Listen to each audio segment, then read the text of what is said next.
ابھی پرسوں جرمنی سے ایک قادیانی کا فون آیا، مجھے نہیں پتا تھا کہ یہ قادیانی ہے. کہنے لگے کہ مجھے کچھ اشکالات ہیں، آپ میرے اشکال کا جواب دیں. میں نے کہا جی. کہہ رہے ہیں کہ مجھے قادیانیت پہ کچھ اشکالات ہیں. میں نے کہا کہ سہیل بابا صاحب ہوتے ہیں لندن میں، ان کا نمبر لے لیں، ان سے رابطہ کر لیں آپ، کیونکہ وہ یورپ میں ہی ہوتے ہیں، آپ کو بلا کے گپ شپ لگا کے پوری تفصیل سے بات کر لیں گے. کہہ رہے نہیں، میں آپ سے پوچھوں گا. ایک اول تو یہ میری سمجھ میں نہیں آتا کہ آپ کو حق کی تلاش ہے یا مجھے ہی چھیڑنا مقصد ہے. حق کی تلاش ہے تو ایک آدمی آپ سے کہہ رہا ہے کہ بھائی وہ بھی یورپ میں آتا ہے لندن، آپ بھی یورپ میں ہیں، تو مجھے پتا ہے کہ ایک اشکال کرے گا پھر دوسرا کرے گا، فون پہ اتنی لمبی بات نہیں ہو سکتی. تو جب آپ حق کی تلاش ہے تو آپ کو تو خوش ہونا چاہیے، اچھا ہوا آپ نے ایسا نمبر دے دیا جو اسی شعبے کے آدمی ہیں، وہ ہے ہی ختم نبوت تحریک کے. تو وہ نہیں جی آپ سے ہی پوچھنا ہے. میں نے کہا چلیں پوچھ لیں. تو کہنے لگے قرآن مجید میں کہاں لکھا ہے کہ نبی آخری نبی ہیں؟ تو میں نے وہ سورہ اس کی آیتیں پڑھی، سورہ حجاب کی. ما کان محمد ابا احد من رجالکم ولکن رسول اللہ وخاتم النبیین. مرد جو ہے محمد صلی اللہ علیہ وسلم مردوں میں کسی کے باپ نہیں ہیں، لیکن اللہ کے رسول اور آخری نبی ہیں. تو کہنے لگا یہ ان دونوں باتوں میں تو کوئی ربط ہی نہیں ہے کہ محمد صلی اللہ علیہ وسلم یعنی مردوں میں تو کسی کے باپ نہیں ہیں لیکن اللہ کے رسول اور آخری نبی ہیں. لیکن میں تو لیکن والے کے بعد والے کلام میں اور پہلے والے کلام میں تو کوئی ربط ہوتا ہے نا. تو کیا مطلب باپ نہیں ہے لیکن رسول ہیں؟ تو رسول ہونا اور باپ ہونا تو کوئی منافی نہیں ہے نا ایک دوسرے کے. تو مجھے ان خیال ہوا ان کو میں یہ جواب دوں کہ ربط ہو یا نہ ہو یہ ایک الگ بحث ہے. آپ کو یہ سوال نہیں ہونا چاہیے کہ بلاغت کے لحاظ سے اس آیت پر ہمیں یہ اشکال ہو رہا ہے. یہ تو ایک الگ اشکال ہے نا. آپ کے اشکال کا جواب تو مل گیا نا کہ نبی کیا ہیں؟ خاتم النبیین ہیں. تو کہنے لگے نہیں اس میں ربط بتائیں کیا ہے. تو میں نے پھر ربط بتایا کہ نبی صلی اللہ علیہ وسلم کسی کے مردوں میں کسی کے باپ نہیں ہیں.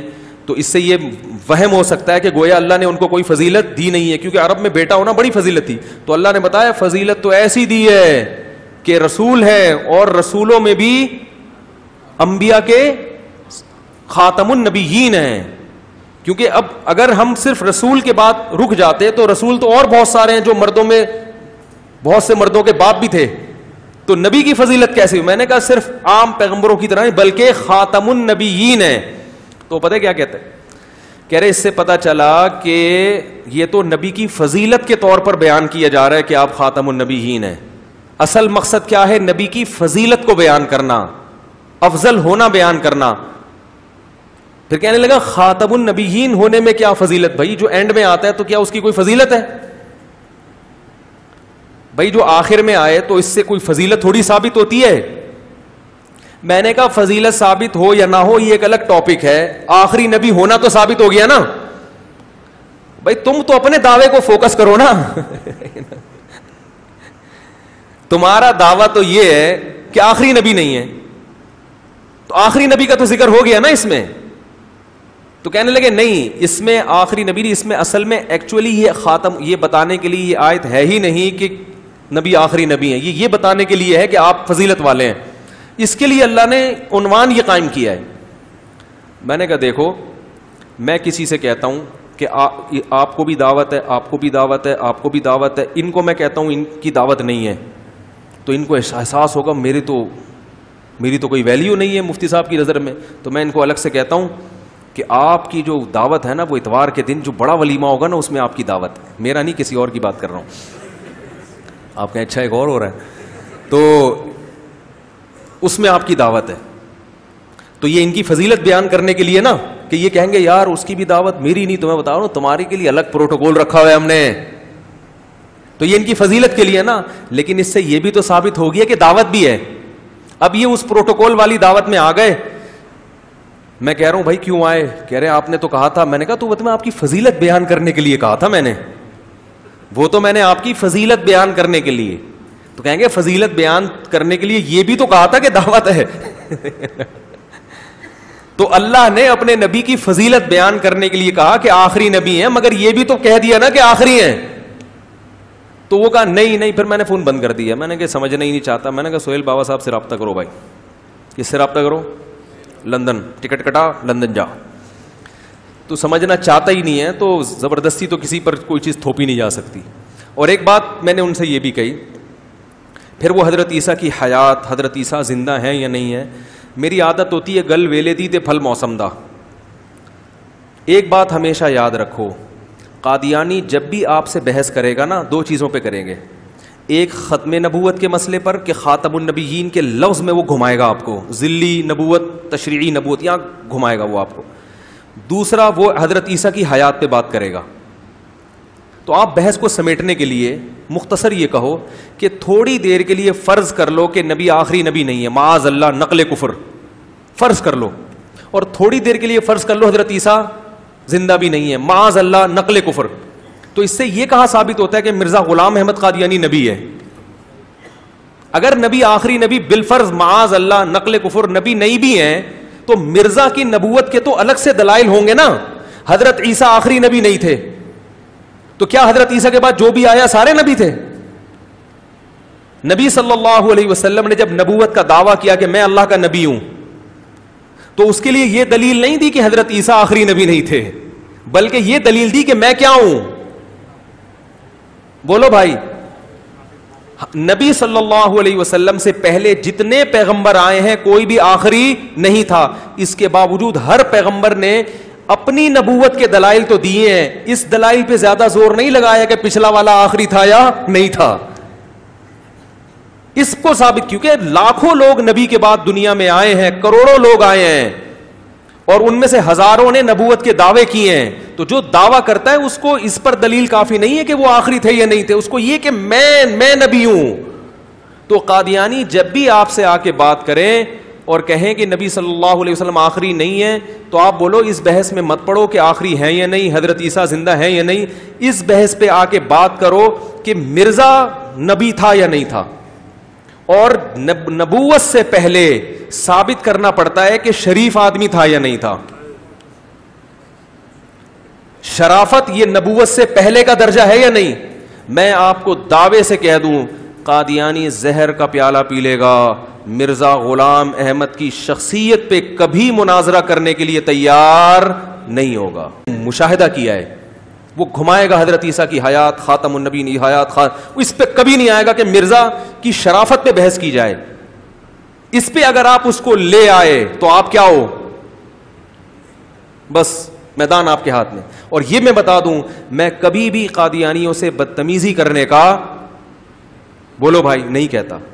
بعض لوگ بدتمیزی پہ اتر آتے ہیں، گالی گلوچ پہ اتر آتے ہیں، بعض کہتے ہیں واجب القتل، بعض یہ بالکل نہیں.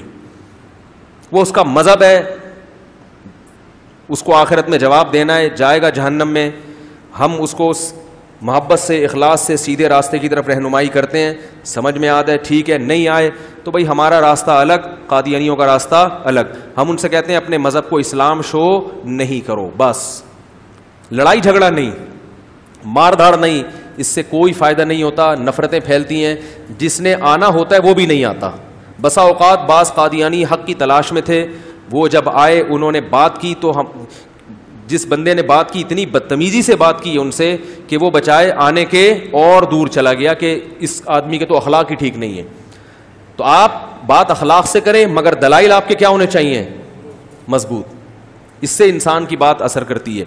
تو آپ نے اس کو کس پہ لے کر آنا ہے کہ بھائی ٹو دا پوائنٹ بات کرو. اگر یہ آخری نبی معاذ اللہ یہ ثابت ہو بھی جاتا ہے کہ نہیں ہے تو اس سے یہ کہاں ثابت ہو جاتا ہے کہ، اور اگر آپ آخری نبی نہیں ہیں تو 1400 سال کے بعد ایک نبی آیا، مزید کتنے آئیں گے، مزید کون کون سے نبی نے آنا ہے. کیونکہ ہمیں پتہ چلتا ہے قرآن و سنت سے کہ ہر پچھلے نبی نے اگلے نبی کی خوشخبری کی ہے. تو نبی صلی اللہ علیہ وسلم نے اگر مرزا غلام احمد کی خوشخبری دی تھی معاذ اللہ، تو مرزا نے اگلوں کتنوں کی وہ کہیں گے نہیں یہ آخری نبی ہیں. تو جو جس کو پوری دنیا آخری نبی مانتی ہے وہ آخری نہیں ہے. یہ والا کیا ہے،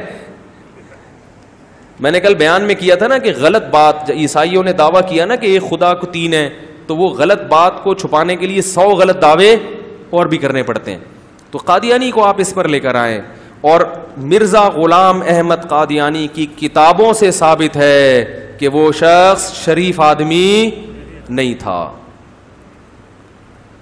انبیاء یا پیغمبر ہونا تو بہت دور کی بات، اس کی کتابوں سے. اور اللہ ختم نبوت کے علماء کو جزائے خیر دے، انہوں نے قادیانیوں کے سارے پرانے نسخے الحمدللہ پلاسٹک کوٹنگ کرا کے بولو بھائی محفوظ کر لیے ہیں. کوئی بھی قادیانی، میں طنز نہیں کر رہا، میں کہہ رہا ہوں قادیانیوں سے کہ دیکھو ختم نبوت کا معاملہ ہلکا نہیں ہے. جھوٹے کو اگر جیسے سچے کو اگر نہیں مانا تو بھی جہنم کی آگ ہے، اگر جھوٹے نبی کو سچا مان لیا تو بھی جہنم کی آگ ہے. آپ اپنے چھوٹے چھوٹے معاملات میں بڑے گھس کے تحقیقات کرتے ہو، تو آپ قادیانیت کے مسئلے میں کسی سنجیدہ عالم کے پاس آؤ اور اس سے یہ بات کرو کہ میں نے یہ سنا ہے کہ مرزا غلام احمد شریف آدمی نہیں تھا، تو میں یہ اللہ کا واسطہ مجھے بتائیں، اس کی کتابوں کو میں خود جا کے ان حوالوں کو چیک کروں گا کہ اس نے کیا کچھ لکھا ہے اور کیا کچھ اس کی حرکتیں رہی ہیں، اعمال کیسے تھے، حرکتیں کیسی تھیں، تو میں خود، تو آپ انشاءاللہ روز روشن کی طرح پاؤ گے یہ بات ثابت ہو جائے گی کہ وہ شریف آدمی نہیں تھا. کیونکہ قرآن میں اللہ نے کہا وَلَوْ تَقَوَّلَ عَلَيْنَا غَيْرَ الْأَقَاوِيلِ لَأَخَذْنَا مِنْهُ بِالْيَمِينِ ثُمَّ لَقَطَعْنَا مِنْهُ الْوَتِينَ. اگر محمد صلی اللہ علیہ وسلم ہم پر جھوٹ باندھتے ہم ان کا دایاں ہاتھ پکڑ کے شہرک کاٹ ڈالتے. یہ کنایا ہے کہ ہم ایسے شخص کو پنپنے نہیں دیتے. تو جو جھوٹا نبی ہوتا ہے اس سے اللہ اتنی بڑی بڑی غلطیاں کروا لیتے ہیں، اتنی بڑی بڑی غلطیاں کہ 2 اور 2 4 کی طرح یہ پتہ چل جاتا ہے کہ یہ نبی نہیں ہو سکتا. وہ غلطیاں کروائی ہیں. اب قادیانی ان غلطیوں کو کی تحقیق کے لیے تیار ہی نہیں ہوتے، اور ان کے جو رہنما ہیں انہوں نے وہ سارا معاملہ چھپا کے رکھا ہوا ہے وہ کتابوں کو، تو اس لیے وہ تحقیق تک پہنچتے ہی نہیں ہیں. تحقیق ہمیشہ نیوٹرل ہو کے کی جاتی ہے، یک طرفہ بات سن کے کبھی بھی تحقیق نہیں ہوتی. تو یہ بھی کہتے ہیں کہ وہ آیا مرزا غلام احمد محمد صلی اللہ علیہ وسلم کے دین کے دفاع کے لیے. 100 سال سے زیادہ ہو گئے، مگر حرم بھی کس کے پاس ہے؟ ہمارے پاس ہے، اہل سنت والجماعت کے پاس ہے. اور میجورٹی ممالک پہ قبضہ بھی کس کے پاس ہے؟ جو دفاع کے لیے آتا ہے وہ طاقتور ہوتا ہے، وہ کمزور.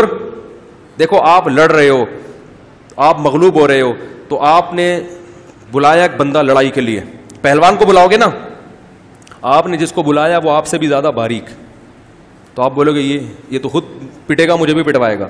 تو قادیانی یہ بھی کہتے ہیں کہ مرزا غلام احمد آیا محمد صلی اللہ علیہ وسلم کے دین کو دنیا میں غالب کرنے کے لیے. تو غالب تو نہیں، وہ بیچارہ خود کیا ہے؟ مغلوب ہے. مسلمانوں کے مرکز پہ اس کی حکومت نہیں ہے، اور ان کی حکومت اگر قائم ہوئی تو کہاں ہوئی؟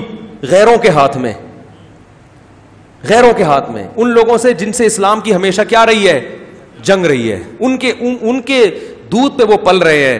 تو یہ بھائی یہ کیسا مددگار ہے؟ ذلی نبوت کیسی ہے؟ ذلی کہتے ہیں اس کی چھاؤں میں، ٹھیک ہے نا، اس کو پروموٹ کرنے کے لیے. کیسی پروموٹ ہے جس کو خود پروموشن کی بہت ضرورت ہے. جیسے ایک پتلا دبلا آدمی آئے آپ کی مدد کے لیے، آپ بولے پہلے تو اپنی مدد تو کسی سے کر لے، پہلے تو تجھے گلوکوز کی 3 بوتلیں چڑھیں گی، اس کے بعد تو اس قابل ہوگا کہ لڑے. قادیانی کی بات تھی. آج اس کا فون آیا، وہ کہنے لگے کہ آپ نے آدھی بات کا جواب دیا اور آدھی بات کا تو دیا ہی نہیں آپ نے.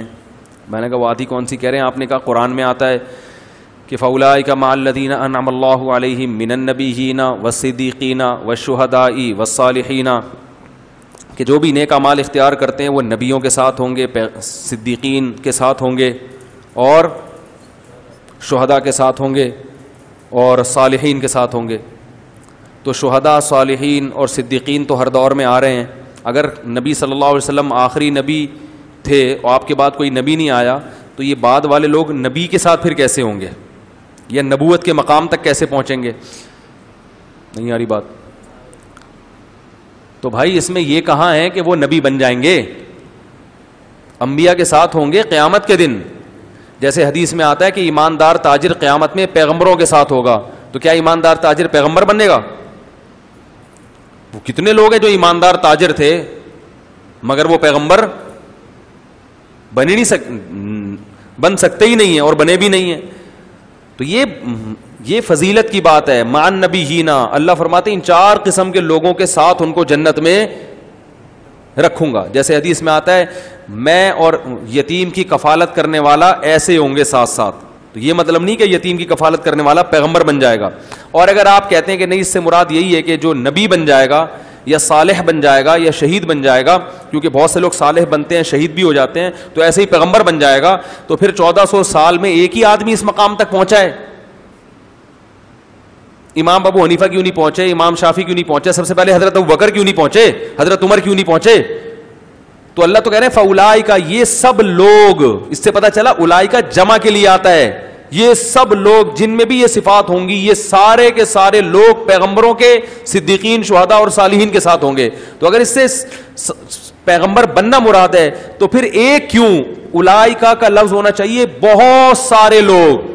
تو 1400 سال میں صرف ایک ہی کیوں ہے؟ وہ ہول سیل کے حساب سے ہونے چاہیے تھے، جبکہ آپ خود کہتے ہیں کہ نبی کے بعد معاذ اللہ ایک ہی پیغمبر آئے اب تک، وہ کون ہے؟ مرزا ملعون.